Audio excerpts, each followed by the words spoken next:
رادیو مفاجا، تکه پاره‌هایی از مرگ‌های ناگهانی.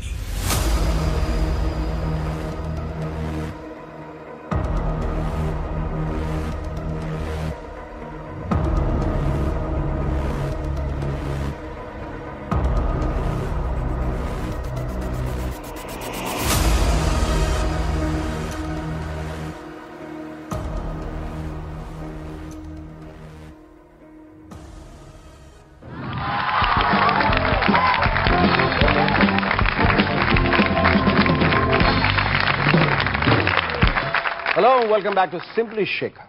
Tonight on Simply Shekhar we have someone who has been one of the most popular and beautiful actresses of Indian cinema.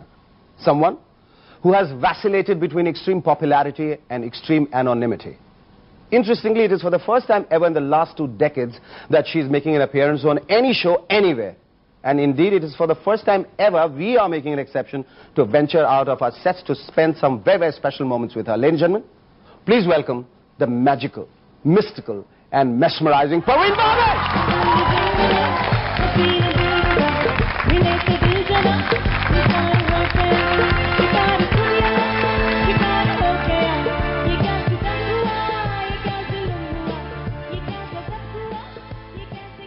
برای ما سینمای هند بیشتر از هر چیز دیگه‌ای با فیلم شعله شناخته میشه. خیلیا بارها شعله رو دیدن و آهنگاش رو از حفظن. صحنه رقصیدن بسنتی بازیگر زن فیلم روی خرده شیشه‌های دردناک توی ذهن خیلیا موندگار شده. همون موقع که بسنتی داشت روی شیشه‌ها میرقصید و پاهاش خونین و مالین میشد، یه بازیگر زن دیگه هم توی سینمای هند بود که تقریباً همسن و سال هما مالینی بازیگر نقش بسنتی بود. اون اولین بازیگر زن هندی بود که عکسش روی جلد مجله تایمز رفت و بازیگری جسور و بی‌پروا که از سنت‌های حاکم به سینمای هند فاصله گرفته بود و از این جهت هنرپیشه‌ای تاب و شکن شناخته می‌شد. زنی زیبا با چشمان اغواگر و لب‌های فریبنده که اگه الان زنده بود میتونست تولدش رو مثل خیلی از بازیگرای قدیمی جشن بگیره. اما مرگ ناگهانی و غم‌انگیزش اونو به ستاره‌ای تبدیل کرد که در میانه شب خاموش شد. این اپیزود روایت زندگی و مرگ پروین بابی، ستاره دلربا و بی‌پروای سینمای هنده.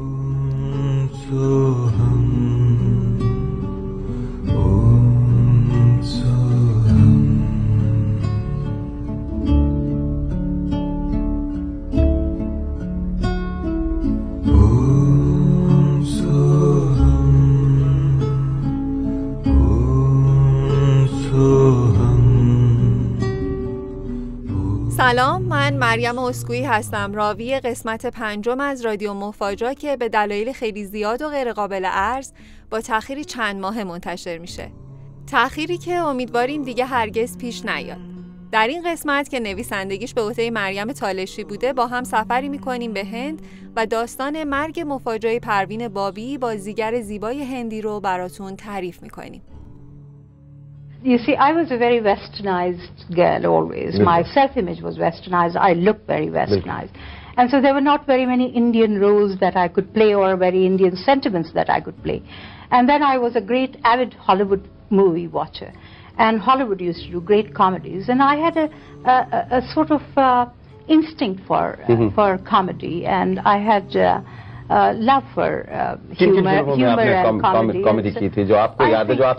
I think there was a movie called Durdesh, which is not a very well-known movie, but I had great fun doing it. پروین روز 4 آوریل سال 1949 توی جوناگاد گجرات در هندوستان به دنیا آمد. البته بعضی منابع هم تاریخ تولد اونو 4 آوریل 1954 عنوان کردن. خانواده‌اش مسلمون بودن و نسبشون به طایفه پشتون و بابی میرسید. این طایفه همیشه در ایالت گجرات سکونت داشتن که 5مین ایالت بزرگ هنده. خاندان بزرگ بابی اصالتاً اهل شرق افغانستان و مناطق غربی پاکستان بودن که بعداً امیرنشین‌های نوابی یا ایالت‌های شاهزاده نشین رو توی هند تشکیل دادن و خودشون رو در اصل خاندان سلطنتی میدونستن. حالا امیرنشین نوابی به کیا میگفتن؟ اینا در واقع قبل از استقلال هند خراجگزار دولت بریتانیا و تحت الحمایه اون بودن و به همین خاطر برای خودشون کیا و بیایی داشتن. پدر پروین، ولی محمد خان بابی، به عنوان وزیر برای نواب یا همون امیر شهر جوناگاد مشغول به کار بود و به همین دلیل خانواده شرایط مالی خوبی داشت. اسم مادرش هم جمال بخت بابی بود که بعد 14 سال از ازدواجش پروین رو به دنیا آورد و میشه حدس زد که احتمالاً سالها مشکل باروری داشتن. پروین تنها فرزند خانواده بود و طبیعی بود که توجه زیادی بهش بشه و عزیز کرده پدر و مادرش بشه. البته پدرش خیلی زود لذت داشتن دختر کوچولی عزیزش رو از دست داد و وقتی پروین 6 ساله بود از دنیا رفت.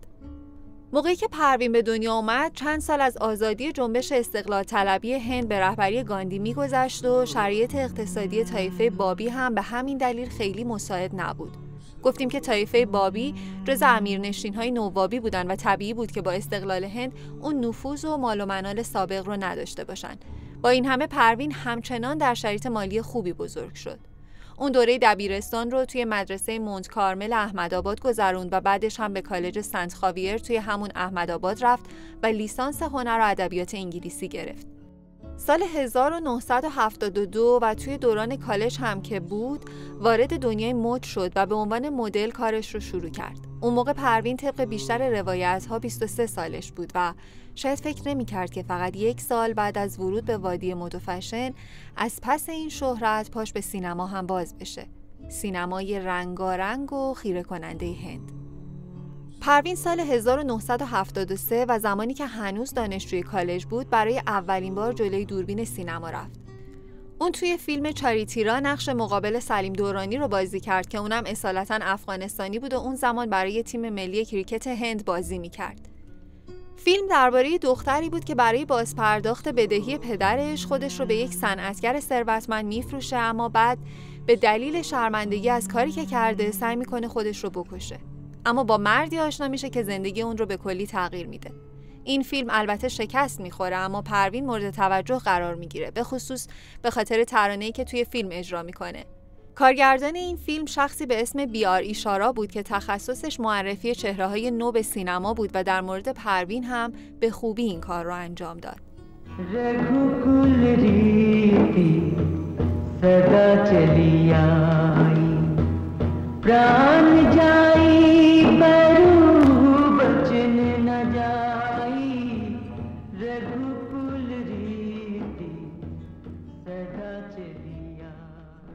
سال بعد پروین دومین پیشنهاد بازیگری خودش رو میگیره و توی یه فیلم درام به اسم مجبور کنار آمیتاب بچان بازی میکنه و بیشتر شناخته میشه. اما چیزی که باعث میشه پروین ناگهان به بازیگری محبوب و شناخته شده تبدیل بشه بازی توی فیلم دیوار به کارگردانی یاش چوپراست که توی اون فیلم هم همبازی بازیگرای معروفی مثل آمیتاب بچان و شاشی کاپور میشه. پروین توی فیلم دیوار نقش یه زن جسور به نام آنیتا رو بازی میکنه و میتونه توجه ها رو حسابی به خودش جلب کنه. توی این فیلم پروین زنی بی‌پرواست که به قراردادهای سنتی پشت پا زده. اون زنی مدرن و امروزیه که جلوی دوربین فیلمبرداری سیگار میکشه و شراب مینوشه. این کار توی اون دوره برای زنان هندی خیلی تابو بوده و به همین دلیل پروین به عنوان بازیگری تاب و شکن مرزهای فکری جامعه سنتی هند رو جابجا میکنه. اون در واقع تصویر کلیشه‌ای زن هندی رو مقابل دوربین میشکنه و بیننده رو وادار میکنه جور دیگه‌ای بهش نگاه کنه. Police officer Ravi वर्मा अंदर आ सकता है? अरे रवि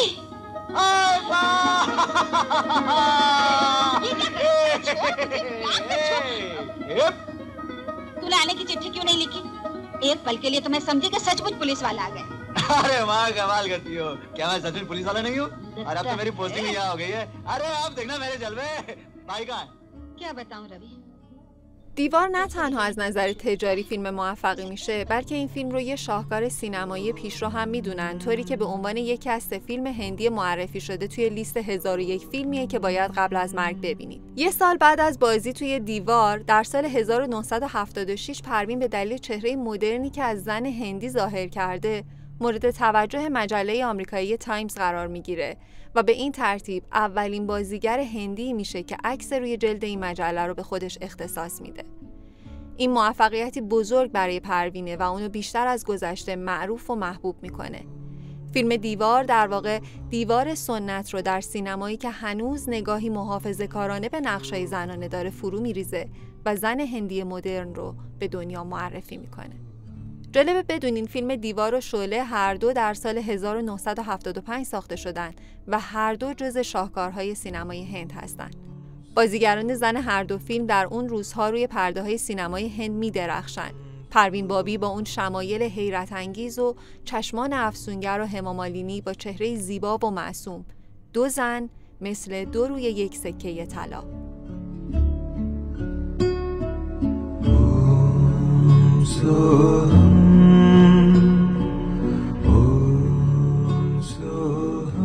قبل از اینکه بقیه داستان پروین رو روایت کنیم، بد نیست یه نیم نگاهی به شرایط سینمای هند توی اون دوره داشته باشیم. گفتیم که پروین بعد از استقلال هند به دنیا اومد. استقلال هند علاوه بر تغییرات مهم سیاسی، سینمای هند رو هم دستخوش تحول اساسی کرد. از زمانی که اولین فیلم ناطق هندی به اسم عالم‌آرا در سال 1931 اکران شد تا آخرین سالهای استعمار بریتانیا، بیشتر فیلم‌های هندی یا اکشن بودند یا به شخصیت‌های اسطوره‌ای می‌پرداختند. اما سالهای آخر حضور انگلیس در هند و بعد از استقلال، مضمون‌های سیاسی توی سینمای هند اهمیت پیدا کردند. اون زمان مشغله فیلمسازا این بود که هویت هندی رو توی فیلم‌هاشون به تصویر بکشن. همین مسئله دوران طلایی سینمای هند رو به وجود آورد که اونو بین سالهای 1947 تا 1969 میدونن و راج کاپور که خب احتمالاً معرف حضورتون هست بدون شک ستاره این دورانه، چون سینمای هند رو از دهه 50 میلادی به بعد در فراسوی مرزهای کشورش به شهرت رسوند. ستاره‌های سینمای هند هم توی همین دوران کم کم به مردم معرفی شدن. ستاره‌هایی مثل آمیتاب بچان که داستان زندگی پروین یک جورایی به اون گره خورده و جلوتر که بریم می‌بینین که چه حاشیه‌هایی پیدا می‌کنن. آمیتاب بچان و پروین بابی رو توی دوره‌ای زوج هنری سینمای هند می‌دونستن. گفتیم که اولین بازی اونا کنار هم توی فیلم مجبور بود و بعد هم فیلم موفق دیوار، اما بعدش توی فیلم‌های دیگه‌ای هم همبازی شدن. از معروف‌ترین این فیلم‌ها عامر اکبر آنتونیه که توی ایران هم فیلم شناخته شده‌ایه و یک کمدی بالیوودیه. گفته میشه که پروین و آمیتاب در مجموع توی 12 فیلم همبازی شدن که 8 از اونا فیلم‌های تجاری موفقی از کار در میاد و گیشه رو به آتیش میکشه. چهره مدرن و غربی پروین برگ برنده اون توی سینماییه که دوست داره راهش رو به محافل جهانی باز کنه. اون زمان بازیگری به اسم زینت امان رو رقیب کاری پروین میدونستن که قبل از پروین زوج هنری آمیتاب بچان به حساب می اومده. زینت هم تقریباً همسن و سال پروین بود و اونم مثل پروین توی دنیای مد فعالیت داشت و در سال 1970 دختر شایسته منطقه آسیا پاسیفیک شده بود. اون زمان رسانه‌ها خبرهای زیادی در مورد رقابت یا بهتره بگیم حسادت بین پروین و زینت منتشر می‌کردن و یه جورایی اونا رو دشمن هم نشون میدادن. زینت اما بعد مرگ پروین یادداشت بلندی توی اینستاگرامش نوشت که نشون میداد اونا با وجود حرف و حدیث هایی که پشت سرشون بود در واقع رقابت پرکین و حسادتی نداشتن. زینت نوشت پروین زیبا، پرزرق و برق و با استعداد بود. در دهه 70 ما موهامون رو شبیه هم درست می‌کردیم و از مد غربی لذت می‌بردیم. به ما میگفتن شباهت عجیبی داریم که باید حرف درستی باشه، چون همین اواخر سال گذشته در دبی به عنوان خانم پروین با من تماس گرفتند. طبیعتاً رسانه‌های اون زمان داستان‌های رقابت بین ما رو پخش می‌کردند، اما در واقع ما همیشه نسبت به همدیگه گرم بودیم. نه بهترین دوست، بلکه معاصر، همکار و خیرخواه. زینت هم زن فوق‌العاده زیبایی بود، اما به نظر میرسه زندگی شخصی موفقی نداشت. اون زمانی به خاطر قرار گرفتن تحت خشونت خانگی مورد توجه رسانه‌ها قرار گرفت.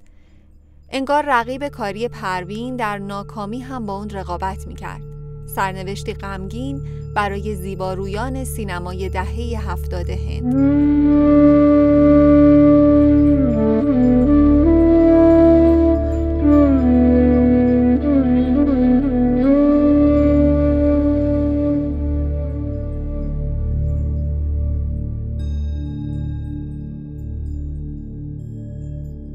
پروین زیبا و مستعده، اما نماد استانداردهای غربیه و به همین خاطر برای تهیه کننده های بالیوود سخته که اونو توی قالب نقشای زن ساده سینمای هند جا بدن. به خاطر همینم معمولاً نقشای بهش پیشنهاد میشد که پر زرق و برق بودند و اونو از بقیه بازیگرای زن متمایز میکردن. اون سوپر استار سینمای تجاری هند شده بود، اما بیشتر شبیه بازیگرای هالیوود بود تا بالیوود. این نقش‌ها نبودن که به پروین هویت میدادن، بلکه جسارت و اعتماد به نفس پروین بود که باعث میشد اون نقش‌ها جاودانه بشن. اون هم توی فیلم‌های درام خوب بود و هم کمدی. یه بازیگر تمام عیار بود. توی یه سکانس از فیلم کالیا یه تخم مرغ اتفاقی روی پیشونیش میشکنه و اون بدون اینکه خم به ابرو بیاره به بازیش ادامه میده. وقتی بعدها توی یه مصاحبه ازش میپرسن که چطور اینقدر اون سکانس رو راحت بازی کرده، با خنده جواب میده که اینو از کمدی‌های هالیوودی یاد گرفتم. در هر حال چیزی که مسلمه اینه که ظاهر زنانه و پرزرق و برق پروین جایگزین تصویر بازیگرای زن اصلی هندی با لباسهای سنتی و معمولی شده. اون نقش زنایی رو بازی میکرد که به راحتی با مرد رابطه برقرار میکنند و مشروب میخورن و سیگار میکشن. این چیزا بود که پروین رو از بقیه بازیگرای زن هندی متمایز میکرد و اونو زنی سرکش و تاب و شکن نشون میداد. پروین توی زندگی شخصیش هم فاصله زیادی با نقشش نداشت. اون زن سنتی و سربزیر هندی نبود که بعد بازی توی فیلم به خونه برگرده و ساری تنش کنه و به امور خونه رسیدگی کنه. شایعات زیادی هم پشت سرش بود، از جمله این که میگفتن با مردای زیادی ارتباط داره که خیلی از اونا متأهل هستن. حتی مدتی شایعه ارتباط اون با آمیتاب بچن هم سر زبونا بود و خب با توجه به ارتباط کاری زیادشون و نقشایی که مقابل هم بازی میکردن خیلی هم دور از ذهن نیست. روزنامه‌های هندی هم مدام درباره زندگی خصوصی پروین می‌نوشتند و ادعا می‌کردند که پروین با بیش از یک مرد در ارتباطه. یکی از کسایی که درباره ارتباط عاطفی پروین با اون زیاد حرف زده میشد، ماهشباد، کارگردان معروف هندی بود که بعدها یه فیلم نیمه اتوبیوگرافیک درباره خودش با پروین ساخت و حقایقی از این ارتباط رو توی فیلمش فاش کرد. اسم این فیلم ولامه که ترجمهش میشه آن لحظات و ماهشباد نویسنده و تهیه کننده فیلمه و محیط سوری کارگردانیش کرده. این فیلم سال 2006 ساخته شده و داستان یه ستاره زن بالیوودی رو روایت میکنه که تحت سلطه دوست پسرش قرار داره. اون برای دنیا یک زن موفق و مستقله، اما در واقع یک عروسک خیمه شب بازی توی دستای دوست پسرشه. توی فیلم به اون سمت تاریک زندگی پروین هم پرداخته میشه که در واقع مقدمه‌ای برای مرگ ناگهانی و تلخ پروین، دست و پنجه نرم کردن اون با غولی به نام اسکیزوفرنی.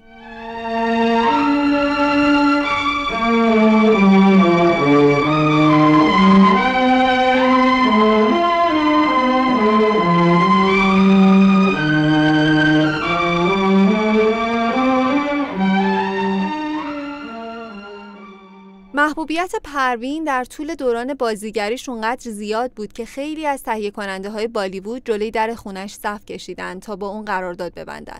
اون با صورت زیبا و بدن خوشتراش و لهجه دلنشینش واقعا منحصر به فرد بود. پروین مثل ستاره‌ای بود که انگار هرگز خاموش نمیشه، اما مردم یه روز به آسمون نگاه کردن و دیدن ستاره محبوبشون غیب شده.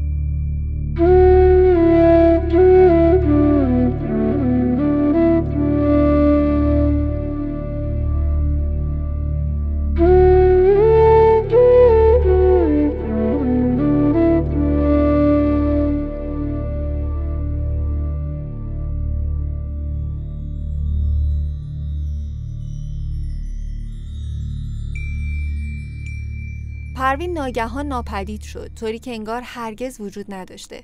روزنامه‌ها شروع کردن به شایعه پردازی. بعضی ادعا کردن پروین توسط گروه‌های مافیایی دزدیده شده، بعضی هم حتی احتمال مرگش رو میدادن و اینکه پروین ممکنه به قتل رسیده باشه. این ناپدید شدن البته به میل خود پروین بود و تصمیمی جسورانه برای یه بازیگر جسور محسوب میشد که خب میشد گفت با کاراکترش هم همخونی داره. سال 1983 بود و پروین اون موقع 34 ساله، یا طبق روایت دوم از سال تولدش جوان‌تر بود. اون همچنان جوان و زیبا بود و میتونست راهش رو توی بالیوود ادامه بده، اما تصمیم گرفت از صحنه سینما ناپدید بشه. هیچ کس از محل اختفای پروین خبر نداشت. پروین البته یه سفر معنوی رو شروع کرده بود و توی این سفر یوجی کریشنامورتی، فیلسوف و مرشد هندی و دوستش ولنتین هم همراهش بودن. پروین با اونا به کشورهای مختلف سفر کرد و بیشتر زمانش رو هم توی کالیفرنیا گذروند. همون موقع بود که روزنامه‌ها گفتن پروین به جنون مبتلا شده و شرایط روحی بدی رو سپری میکنه. این اخبار به سرعت منتشر شد و پروین برای اینکه خودش رو از چنین انگی تبرئه کنه شروع کرد به گفتن حرفای عجیب و غریب. اون مدعی شد که اسرار سیاسی مهمی رو میدونه و دلیل این شایعه پردازی ها هم همینه. ربط پیدا کردن پروین به موضوعات سیاسی یه ریشه‌ای هم داره. 1 سال بعد از ناپدید شدن ناگهانی پروین، روز 7 آوریل 1984 اون توی فرودگاه بین‌المللی جان اف کندی نیویورک دستگیر شد. حالا ماجرا از چه قرار بود؟ پلیس فرودگاه مظنون شده بود که پروین مدارک شناسایی خودش رو ارائه نکرده و به خاطر همین ازش درخواست میکنه که مدارکش رو تحویل بده. اما پروین شروع به داد و بیداد میکنه و طوری رفتار میکنه که مجبور میشن بهش دستبند بزنن. بعدش هم تشخیص میدن که دچار بیماری روانیه و برای همین اونو توی بخش عمومی یه بیمارستان روانی بستری میکنن. پروین که تا همین 1 سال پیش روی پرده سینما میدرخشیده، با 30 تا بیمار روانی توی یه بخش نگهداری میشه. موقعی که سرکنسول هند از این اتفاق مطلع میشه، به عیادت پروین میره و پروین هم طوری رفتار میکنه که انگار هیچ اتفاقی نیفتاده. بعدها وقتی توی مصاحبه ها از پروین میپرسن که تجربهش از سفر به کشورهای دیگه چیه، جواب میده که مردم کشورها انسانهای خوبی هستند، اما قدرتمندان برای منافع خودشون از مردم عادی استفاده میکنن. اون آمریکایی ها رو نژاد فوق‌العاده مترقی و زیرکی میدونه و توصیه میکنه که با اونها بسیار آشنا بشن. به نظر میرسه پروین با اینکه ستاره بی‌بدیل بالیوود بوده، اما همچنان در رویای هالیوود به سر میبرده.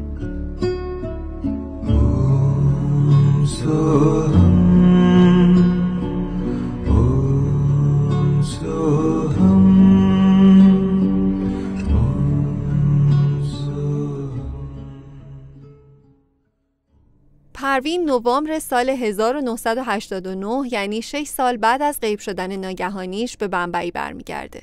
حالا حدود 40 ساله است و مقدار زیادی هم وزن اضافه کرده. دیگه شبیه پروین قبلی نیست، اما همچنان زن زیباییه.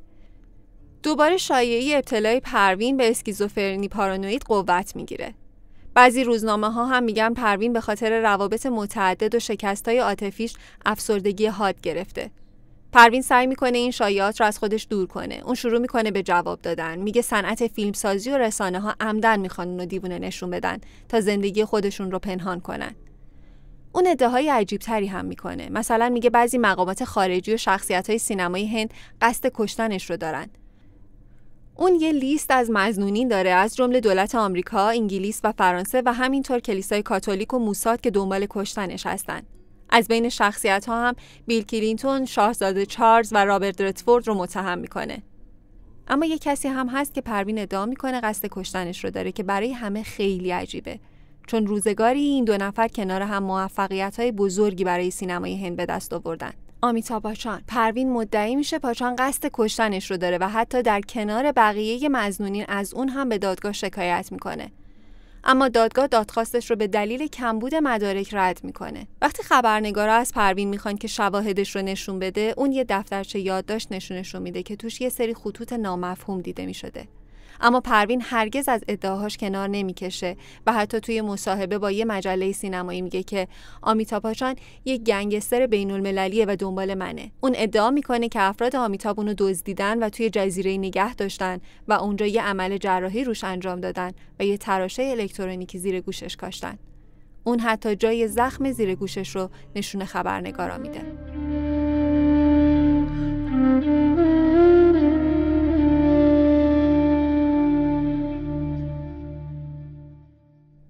حرفای پروین سوژه داغ و سرگرم کننده‌ای برای مطبوعات دست و پا میکنه. برای همین هر روز خبرنگارا به آپارتمان پروین توی محله جوهوی بمبئی میرفتن تا باهاش مصاحبه کنن. حالا دهه 90 شروع شده و زمان درخشش خانهای سینمای هنده. شاهرخ خان، عامر خان و سلمان خان. میشه گفت سینمای هند درخششی مردونه پیدا کرده. در همین احوال پروین قصه های خودش رو برای خبرنگارا تعریف میکنه و گاهی اسباب خنده و تفریح اونا میشه. اون عمدتاً از خبرنگارا میخواد که غذاش رو بخورن و از آبش بنوشن تا مطمئن بشه مسموم نیستن. به اونا میگه مافیای بین‌المللی برای آزارش برق خونش رو قطع میکنه. یکی از همسایه ها میگه موقعی که فیلم آمیتابھ بچان از تلویزیون پخش میشده پروین خیلی واکنش نشون میداده و جیغ و داد راه مینداخته، طوری که باید آرومش میکردن. خیلی از روزنامه‌نگارا پروین رو آدمی بسیار باهوش و خوش‌قریحه میدونستن که انگلیسی رو خیلی خوب و روون حرف میزنه و ابراز تأسف میکردن از گوشه‌نشین شدن چنین بازیگر توانمندی. پروین اما توی دنیای خودش بود. ارتباطش رو با فامیل و دوستانش قطع کرده بود و به کسی اعتماد نداشت. انگار دستی نامرئی اونو به سمت مرگی تراژیک هل میداد.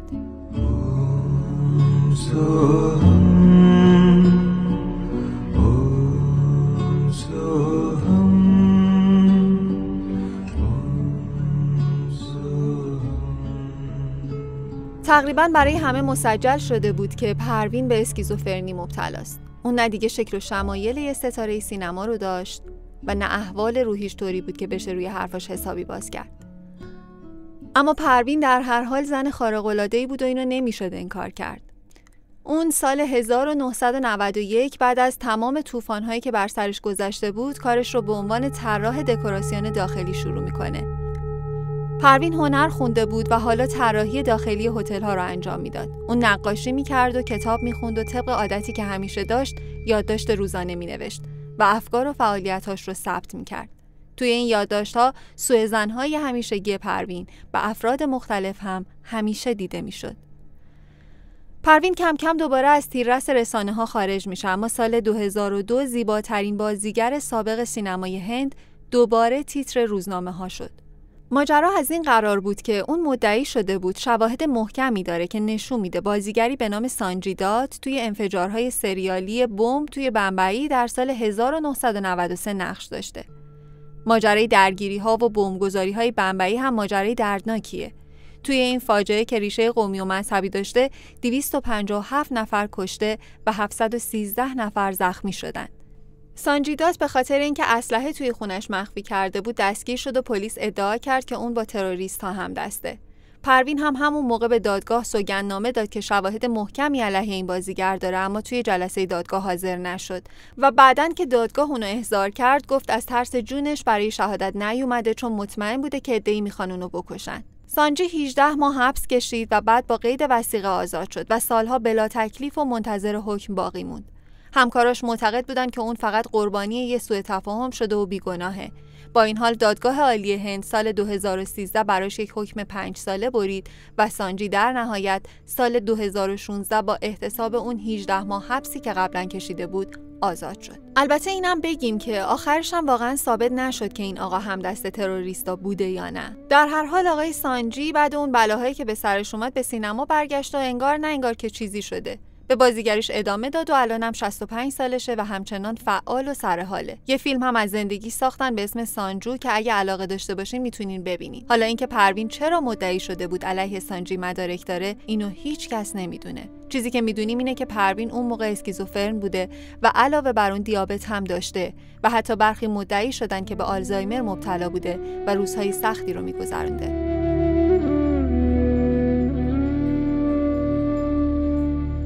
با تمام این احوال اما دلهره‌ای که از سوء قصد به جونش داشته نشون میده که چقدر از مرگ میترسیده و در عین حال چقدر به سمتش حرکت میکرده. بعد از سال 2002 و ماجرای شهادت توی دادگاه دیگه خبر خاصی از پروین شنیده نشد.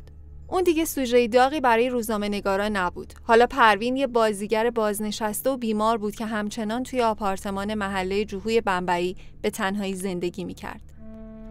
پروین البته گاهی تلاش میکرد از پیله تنهایی خودش بیرون بیاد. مثلا چند ماه قبل از مرگش یه مهمونی شام کریسمس ترتیب داده بود که توی دفترچه یادداشتش اسم 7 مهمون که به اون شام دعوت شده بودند رو نوشته بود که یکی از این مهمونا یک کشیش بود. سکانس آخر زندگی پروین هم توی همون آپارتمان محله جوهو ثبت میشه. 20 ژانویه سال 2005 خبری منتشر میشه مبنی بر اینکه جسد پروین بابی، هنرپیشه قدیمی بالیوود، در منزل شخصیش پیدا شده. همسایه‌ها متوجه میشن که در خونه پروین 3 روزه که باز نشده و به خاطر همین به پلیس اطلاع میدن. پلیس با شکستن شیشه پنجره وارد خونه میشه و جسد پروین رو میبینه که ظاهراً به مرگ طبیعی مرده.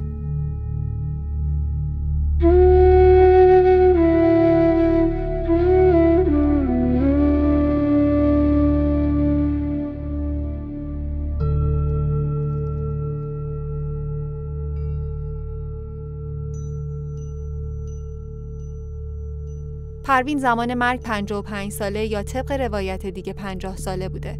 اون هرگز ازدواج نکرده بود و طبیعتاً فرزندی هم نداشت. برای همین وصیت کرده بود 80% از اموالش رو به خیریه‌ای بدن که زنان و کودکان فقیر طایفش رو تحت پوشش داشت. همونطور که زندگی پروین با شایعات و حاشیه‌های زیادی همراه بود، مرگش هم دستخوش شایعه‌هایی شد. عده‌ای مدعی شدن که پروین خودکشی کرده و با توجه به بیماری اسکیزوفرنی که درگیرش بوده، چندان دور از ذهن هم نمیتونسته باشه. بعضی‌ها هم نظرشون این بوده که پروین مشکل خودبزرگبینی داشته و به همین علت نمیتونسته ضعف و بیماری رو تحمل کنه و به زندگیش خاتمه داده. یه پزشک هم نظر داد که اون خودش رو تا حد مرگ گرسنگی داده و دلیل مرگش هم همین بوده. پزشکان دیگه‌ای نارسایی کلیوی و دیابت رو عامل اصلی مرگ پروین میدونستن. گروهی دیگه هم یه تئوری داشتن که اگه پروین زنده بود اونو بیشتر از همه میپسندید. اونا میگفتن پروین طی یه توطئه‌ای از پیش طراحی شده به قتل رسیده و قربانی مقاصدی خاص شده. در نهایت مرگ پروین مثل یک معمای حل نشده باقی میمونه و تا حالا که نزدیک به 20 سال از مرگش میگذره همچنان مرموز و مبهمه. پروین توی قبرستان مسلمانان بمبئی به خاک سپرده میشه. توی مراسم تدفینش هیچ کدوم از همکارای سابق شرکت نکردن. تنها کسی که توی مراسم حضور داشت دنی دنزونگپا، خواننده و بازیگر بالیوود و همدوره پروین بود. حالا که اسم این بازیگر رو گفتیم، جالب یه چیزی هم در موردش بگیم. دنی دنزونگپا اولین گزینه برای بازی در نقش جبار سینگ فیلم شعله بوده، اما از پروژه کنار میکشه چون همون موقع توی افغانستان مشغول بازی توی فیلم دیگه بود و خب فرصت بازی توی معروفترین فیلم سینمای هند رو از دست میده. علاوه بر فیلمی که درباره رابطه پروین بابی و ماهش باد ساخته شده، سال 2023 اعلام شد که قراره یه فیلم از زندگی پروین ساخته بشه.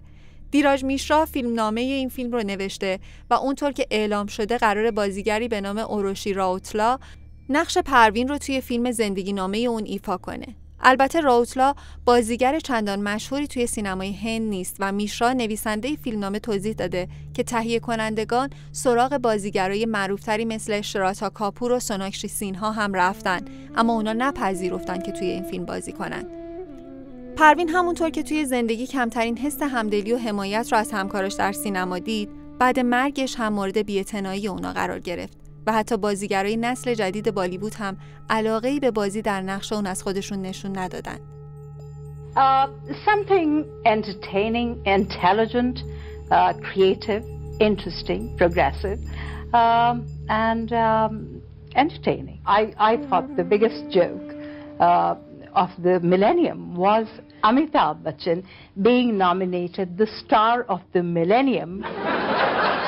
You know, superseding Mr. Marlon Brando, Mr. Elvis Presley, Sir Laurence Olivier, Sir Alec Guinness, Michael Jackson. I mean, everybody, Elvis Presley. دیوار، تریمورتی، عامر اکبر آنتونی، نمک حلال، رضی سلطان، مانگال پاندی، بزرگ، خوددار، میهن پرست، کالیا، عظمت، 2 تا 5، شوهر، سنگ سیاه، بهترین دوست، طلای نقره‌ای، قطار سوزان، به صدای من گوش کن، انقلاب، ستمگر، جواهرات رنگارنگ، شوهر و آشانتی از جمله معروفترین فیلم‌هایی هستند که پروین بابی توی اونها بازی کرده. فیلم‌هایی که در سینمای هند ماندگار شدند و برای همیشه تصویر زن سرکش و تاب و شکن سینما رو توی خودشون حک کردند. زن زیبایی که گرفتار سرنوشتی تلخ شد.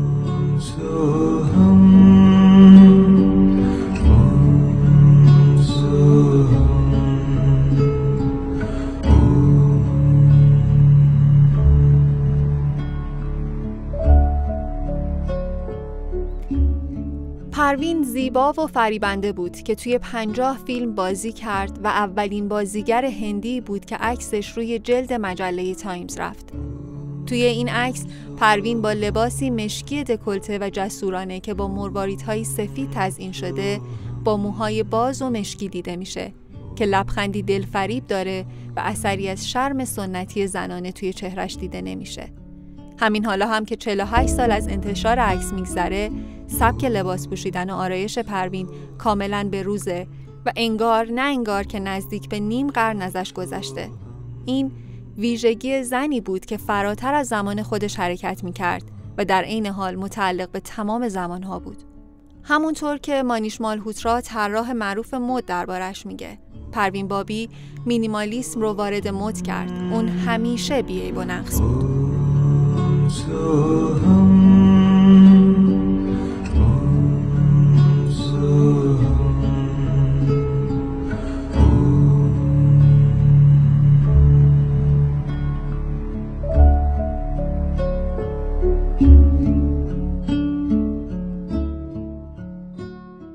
شما شنونده قسمت 5 از رادیو مفاجا بودید. به روایت من مریم اسکویی و نویسندگی مریم تالشی. امیدوارم از شنیدن این قسمت لذت برده باشید. سپاسگزارم از علیرضا مؤیدی که زحمت ضبط این قسمت رو به عهده داشت. برای ما کامنت بذارید که چقدر پروین بابی رو میشناختید. نظرتون درباره این قسمت چی بود و دوست دارید قسمت‌های آینده داستان مرگ مفاجئه کدوم چهره رو براتون تعریف کنیم. یادتون نره که خیلی خوشحال میشیم با معرفی ما به دوستان اهل پادکستتون و فالو و سابسکرایب کردن صفحه‌های رادیو مفاجا از ما حمایت کنید. وقت بخیر، خدا نگهدار.